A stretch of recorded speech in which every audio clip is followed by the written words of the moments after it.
So this year, I'm really trying to embrace a new side of my channels. On my second channel, I started a movie news show where I kind of where I've added some segments to that where I recommend things, talk about what's coming out in the weekend, make some box office predictions, talk about the news. Um, I think that's going to help bring more people to watch movies, and that's my goal with that. And but this channel, I also want to focus on making some more film positivity content, and this one is my my least favorite and favorite movie experiences of all time. So I'm gonna tell some negative stories, but I mostly got positive ones. Actually, a few of them happened very recently, so we'll talk about that in a minute. But um, so this first story is funny. So I really fucking ate. Um, I really fucking ate the Lion King remake, right? And basically, this is what happened to me. So my family, who I went with, they were really rude, and I don't really talk to them, so I guess I don't really mind calling them out. But um, basically, this is what happened.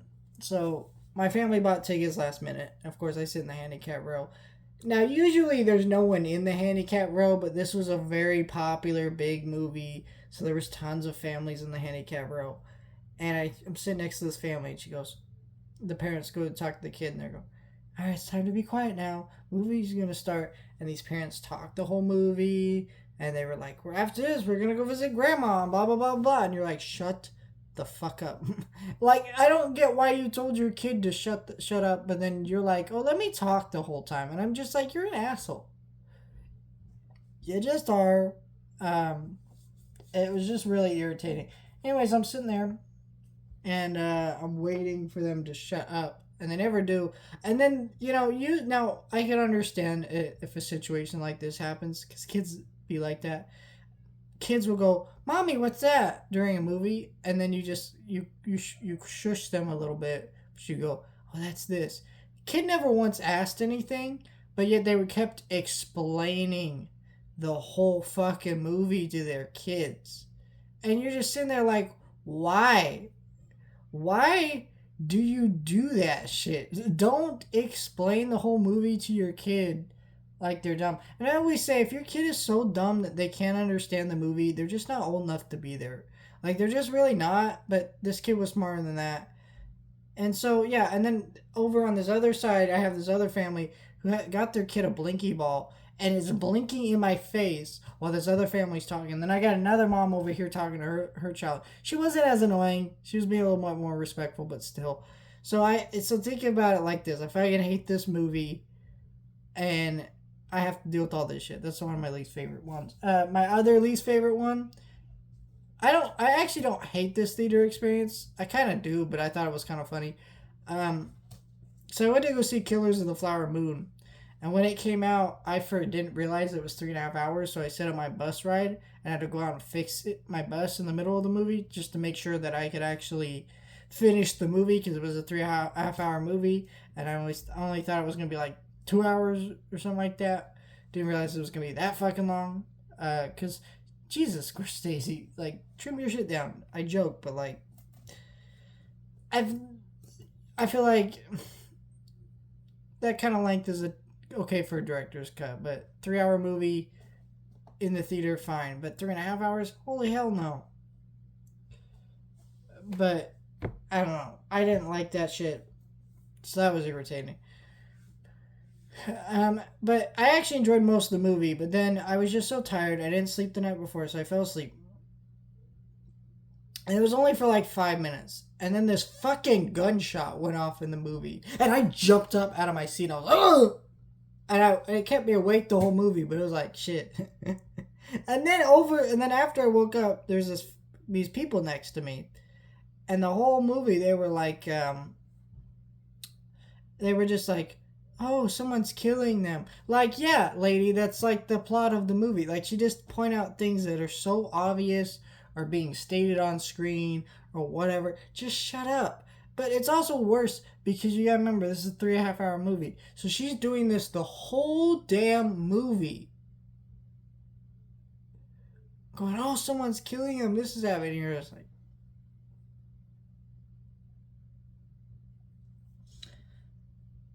I don't know. And then another bad theater experience before we get into the good ones. I went to go see Smile, and there was this like black lady sitting across from us, and she's kind of making annoying sounds during the movie because I don't know if she was just being one of those like sassy black people who sits by themselves and they're like in their 40s and try to act like I'm not scared of this shit. It's like, oh hell no! Like it's like she kept making noises and it was like stop. It wasn't that bad, but it's notable to me. And then the other time, I'll mention uh, that was funny with her. So I went to go see Terrifier 2 and I realized she was sitting across from me. But she was actually quiet throughout most of this one. And I think that probably has something to do with the Terrifier 2 just genuinely being a lot scarier and violent than Smile. Smile's like a baby horror movie. I'm not even discrediting that. I kind of like Smile, but fuck. Um, Other bad experiences. I walked out of Expendables 4 and Exorcist Believer, but like that's about it. I don't really have a lot of bad theater experiences, but mostly because I go on the weekdays and I usually don't go when there's a lot of people. Awesome, uh, because I take the bus, I don't go in at nighttime when there's a lot of crowds, and when there's a lot of crowds, you're usually likely to get shitty people. Um, but for me, I don't really have any of those. So my favorite experiences, I saw the Iron Giant. So my theater was showing the Iron Giant for $5, and I love that movie. Of course, went. And what's really great about this movie is because this movie is a cult movie. You know, some people might not realize this who have seen the movie now and weren't alive when it came out. That movie was a box office failure. Just for a lot of reasons, you can look up the whole story. It's actually a pretty interesting story. But what had happened to that movie is this box office failure, and it became a cult movie. And so now when it gets re-released, everyone there has seen it. And so you have, when you sit there in a theater with a group of people, they're crying at the right moments. They're laughing at the right moments. They're really into the movie. And, you know, because you get those crowds that you watch movies with, and you're like, they're like laughing at the wrong moments or reacting at the wrong moments. Like, you're like, that joke wasn't that funny. Like, shut the fuck up. Why are you all laughing? It was kind of like that for me. But it was like the opposite of that, where they were laughing and crying at the right moments. Even the kids in the theater. It was a really wonderful experience. It's a great movie. If you ever get a chance to watch that on the big screen, you always should. It's a phenomenal fucking movie. Hopefully we get that on 4K Blu-ray at some point. Another favorite theater experience of mine was Godzilla Minus One. It was really great to see in a theater. So Godzilla Minus One, I've seen Japanese Godzilla movies, and I heard some hype about this movie going into it. I did. First of all, I think for everybody, this movie was a very shocking experience for just how genuinely great this movie was. But I bought a ticket to the IMAX early screen because I just genuinely love Godzilla, and I wanted to see what this movie was. And I went down there, I sat in the theater, blew me fucking away. The whole time I was sitting in the handicap row and I was clenching onto the railing, just holding onto it because the movie was so tense during a lot of the Godzilla sequences. It's a wonderful movie. I want to see the black and white cut. But yeah, seeing that shit in IMAX, fucking incredible. Wonderful experience. And the crowd loved it. Everybody loved this movie. Next thing, another great IMAX experience. I don't have a lot of IMAX experiences, but I have a few on this list. Seeing this Queen concert in IMAX was incredible. It was just really well done. It really felt like being at an actual Queen concert. If you don't have... so yeah, that was cool. Jaws in IMAX was great. Jaws, so I have a couple of stories with Jaws. So what had happened is, so during, I think it was a couple of years ago, during National Cinema Day, they had re-released Jaws. in 3D and IMAX. So what I did is I bought a ticket. Uh, no, I went to the theater I work at first to see it in 3D with a coworker, and my coworker had never seen it, so we watched Jaws in 3D. Fucking great experience because I've seen the movie before. I'm seeing it in a new way, and then she's never seen it, so I get to experience with her. She really liked the movie. Then I want to go see an IMAX. So I invite my mom. Apparently, she'd never seen the movie. I don't know how she'd never seen it, but yeah, even her parents were like, "How have you never seen this movie? Like, we watch this movie at home all the time. You would have had to have seen this movie. Like, I don't understand." But so because it was National Cinema Day, the tickets were $3 for the IMAX. I went after work, and it was just an incredible experience. It was a great movie. Seeing that in IMAX was great. E.T. in IMAX was also awesome. E.T. is a great movie, and just seeing that in IMAX just really enhanced that movie so much. What an incredible experience. Spider-Verse in IMAX, Across the Spider-Verse. Across the Spider-Verse is an interesting experience for me. So, I loved that movie when it came out. It was one of those movies. There were 3 movies last year that I went back multiple times to watch. I saw Dial Destiny multiple times. Saw it about 5 times. I saw Mutant Mayhem about 5 times. Back in I just kept going back because I just love those movies. And Spider-Verse was on that list, but Spider-Verse was one of the movies where the first time I watched it, I couldn't see it in MPX, which MPX is like my theater's version of IMAX, only not as good. I wanted to go see it but I wasn't able to. So I immediately after watching the first time, I'm like, this movie's so good. I need to go see it a second time right now. So I go see it in MPX. Movie sounds amazing in MPX. Looks amazing, whatever. So I go, all right, I need to go see it in IMAX. And I took my little cousin who hadn't seen it. We had a great time. But IMAX just only enhanced that movie. And so now I'm not even going to fuck with it when Beyond the Spider-Verse comes out. I'm going to go see that first time in IMAX. I have to. It's just going to be a great experience. Probably will do the same with Furiosa and some other movies. But yeah, what a great ass experience to see that movie in IMAX.